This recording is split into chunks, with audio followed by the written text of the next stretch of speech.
एक छोटा सा गांव था। वहां पर एक आदमी पहाड़ पर पत्थर तोड़ने का काम करता था। उसको अपनी जिंदगी से कोई गिला शिकवा नहीं था।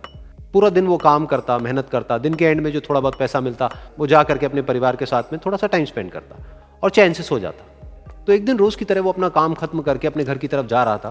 तो रास्ते में चलते चलते उसके मन में ख्याल आया कि ये भी कोई जिंदगी है कि सुबह से शाम तक मैं पत्थर तोड़ने का काम करता हूं और एंड में मेरे को थोड़े से पैसे मिलते हैं, जिसमें मुश्किल से मेरा और मेरे परिवार का गुजारा हो पाता है। काश कुछ ऐसा हो जाए कि कहीं से मुझे कोई ऐसी शक्ति मिल जाए कि जो भी मैं चाहता हूं वो सच हो जाए। वो अपने घर पर गया, उसने खाना खाया, लेकिन उसका ध्यान खाने की तरफ नहीं था। उसके दिमाग में यही ख्याल चल रहा था। उसके बाद में वो यही सोचते सोचते सो गया। फिर नींद आने के कुछ देर बाद उसको एक सपना आया। सपने में उसने देखा कि रोज की तरह वो अपना काम खत्म करके अपने घर लौट रहा था। रास्ते में उसने एक बहुत ही बड़ा घर देखा और उसके मन में आया कि काश ये घर मेरा होता और मैं इसका मालिक होता। और उसके सोचते ही वो उस घर का मालिक बन गया। उसको यकीन ही नहीं हो रहा था कि जो उसने सोचा वो बन चुका है। लेकिन उसकी खुशी ज्यादा देर नहीं टिक पाई, क्योंकि उसको एकदम से एक शोर सुनाई दिया। उसने अपने घर के बाहर देखा कि एक बहुत बड़ी रैली निकल रही है, जिसमें बीचों बीच एक पॉलिटिशियन है जो ऐसे ऐसे हाथ हिला रहा है। और वहां पर जितने भी लोग खड़े थे सब उसके नाम के नारे लगा रहे थे, उसके आगे हाथ जोड़ करके खड़े थे, सब उसको देखने के लिए तड़प रहे थे। तब उसको यह एहसास हुआ कि मैं कितना छोटा हूं उसके आगे। और फिर उसके अंदर से एक ख्याल उठा कि काश मैं ये पॉलिटिशियन होता और मेरे पास भी इतनी ही पावर होती जितनी कि इसके पास में है। बस उसका इतना सा सोचने की देर थी, वो पॉलिटिशियन बन गया। उसकी खुशी का ठिकाना नहीं था, क्योंकि उसके आसपास में हजारों लोगों की भीड़ थी और सब उसको देखने के लिए तरस रहे थे, तड़प रहे थे। लेकिन उसकी ये खुशी भी ज्यादा देर नहीं टिक पाई।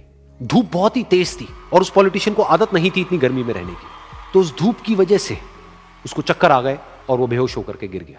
फिर उसको एहसास हुआ कि ये पॉलिटिशियन सबसे ताकतवर नहीं है, ये जो सूरज है ये सबसे ताकतवर है। और उसके मन में आया कि काश मैं ये सूरज बन जाऊं तो मेरे आगे कोई नहीं टिक पाएगा। और उसका इतना सा सोचने की देर थी और वो सूरज बन गया। और वो खुशी से पागल हो गया, क्योंकि पूरी दुनिया को वो ही रोशन कर रहा था और पूरी दुनिया में ऐसा कोई नहीं था जो कि उसकी रोशनी को रोक सके। लेकिन उसकी ये खुशी भी ज्यादा देर टिक नहीं पाई, क्योंकि कुछ ही देर बाद आसमान में कुछ काले बादल आए जिन्होंने कि उस सूरज की रोशनी को रोक दिया। फिर उसको यह एहसास हुआ कि इस दुनिया में ऐसा भी कोई है जिसमें दम है उसकी रोशनी को रोकने का। और उसके मन में एक ख्याल उठा कि काश मैं वो बादल बन जाऊं। और वो बादल बन गया और आसमान में उड़ने लगा। उसको ऐसा लगा कि मैं आसमान में उड़ रहा हूं और अब मैं जहां चाहे वहां जा सकता हूं। लेकिन कुछ देर बाद वहां पर एक बहुत तेज हवा का झोंका आया जो कि उन बादलों को उड़ा करके ले गया। और फिर उसे ये समझ आया कि ये जो बादल हैं वो सूरज की रोशनी को तो रोक सकते हैं, लेकिन हवा को नहीं रोक सकते। ये हवा उनको बहा करके ले जाती है। फिर उसके मन में आया कि काश मैं ये हवा बन जाऊं। और वो हवा बन गया। हवा बनने के बाद में उसको अपने अंदर एक अलग ही ऊर्जा का अनुभव हुआ। वो चाहे तो आराम से बहता और चाहे तो आंधी बन करके, तूफान बन करके, जिसको भी चाहे उड़ा करके ले जाता। उसको ये विश्वास होने ही लगा था कि इस दुनिया में सबसे ज्यादा शक्तिशाली मैं हूं। लेकिन तभी उसके सामने आया एक पहाड़। उसने अपनी पूरी ताकत लगा दी, लेकिन उस पहाड़ को वो इतना सा भी नहीं हिला पाया। तब उसको यह एहसास हुआ कि इस दुनिया में कोई है जो हवा से भी ज्यादा शक्तिशाली है, जिसमें दम है उस हवा को रोकने का। फिर उसके मन में आया कि काश मैं ये पहाड़ होता। और वो पहाड़ बन गया। लेकिन हर बार की तरह इस बार भी उसकी खुशी ज्यादा देर तक नहीं टिक पाई। उसको एक जानी पहचानी सी आवाज सुनाई दी और साथ ही साथ उसको दर्द होने लगा, जैसे कि कोई है जो उसको तोड़ रहा है, उसको मार रहा है। तो दर्द से वो चीखने लगा और उसके मन में आया कि काश मैं वो बन जाऊं क्योंकि इस पहाड़ को तोड़ने का दम रखता है। लेकिन इस बार उसकी ये ख्वाहिश पूरी नहीं हुई।